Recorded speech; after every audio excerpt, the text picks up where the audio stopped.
Empirismo, de David Hume, em 5 minutos. Vem comigo e presta atenção. A primeira coisa, quando a gente fala de Hume, é que ele é um filósofo empirista e ceticista. O que significa isso? Empirista porque ele acredita que o conhecimento só pode vir da experiência.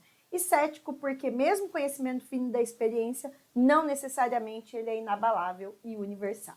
Primeira coisa que a gente tem é entender e associar as experiências como fonte primária, vamos pegar marca-texto, como fonte primária do quê? Dos conhecimentos e das ideias.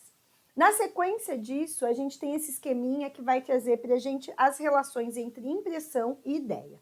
Quando a gente fala de Hume, a gente precisa entender que as impressões é tudo que o mundo externo imprime em mim. Então, quando eu olho, eu toco, quando eu sinto cheiro, quando eu como, todos os meus sentidos, tato, olfato, visão, paladar e audição, eles causam impressões em mim. Essas impressões, elas me causam uma percepção imediata. E essa percepção imediata torna-se uma lembrança que depois vai virar o que a gente tem como ideia. Então, vamos dar um exemplo aqui. Estou aqui tomando um café. Eu pego o meu café, toco ele na minha boca e imediatamente eu tenho uma impressão sensível. O café, ele me causa também junto essa percepção imediata. Então, a hora que eu toquei a xícara de café na minha boca, eu percebi que o café está quente e que o café está sem açúcar. Então, a impressão sensível que eu vivi com o café me fez perceber que ele estava muito quente e sem açúcar. E aí eu queimei a boca.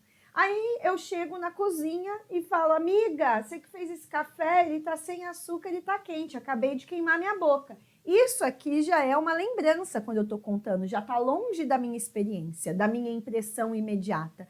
E aí, depois, isso transforma-se numa ideia. Por exemplo, eu vou na casa de uma amiga e ela fala, quer um cafezinho? Eu falo, você fez agora? Ela fala, acabou de sair. Eu já sei que tá quente. Ah, então ele deve estar quente. Você pôs açúcar? Não, eu faço sem açúcar. Ah, tudo bem, eu coloco açúcar no meu. Então, toda essa concatenação de ideias, ela vem porque eu já tive experiências que me permitiram. Então, as ideias para o Hume também, elas podem ser de duas formas. Ou elas são simples ou elas são complexas. As ideias simples, elas sempre têm um correspondente na realidade. Então, por exemplo, você pensa num frango, numa carne de frango. Você já comeu frango, ela é uma ideia simples. Pensa num peixe, numa carne de peixe. Você já comeu peixe, ela é uma ideia simples. O que é uma ideia complexa? Você já comeu uma rã? Não? Você consegue imaginar qual é o gosto da carne de rã? Não? Eu vou te ajudar. Então, se você já comeu peixe, já comeu frango, diz que a rã tem gosto de frango e textura de peixe.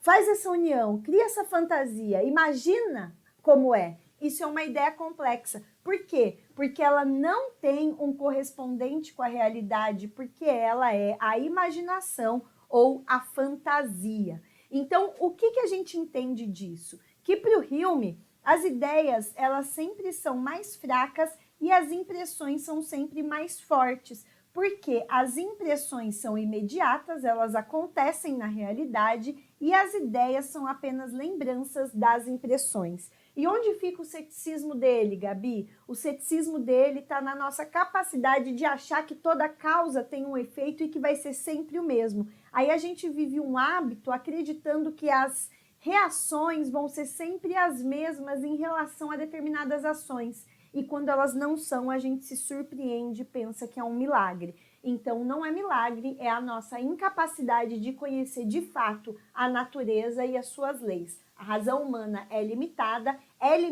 às experiências e nem todas as experiências a gente interpreta da melhor forma, ok? Espero que tenha entendido e se quer saber mais sobre David Hume, tem uma aula completinha aqui, ó. Então clica nesse link que você tem a aula inteirinha dele, tá bom?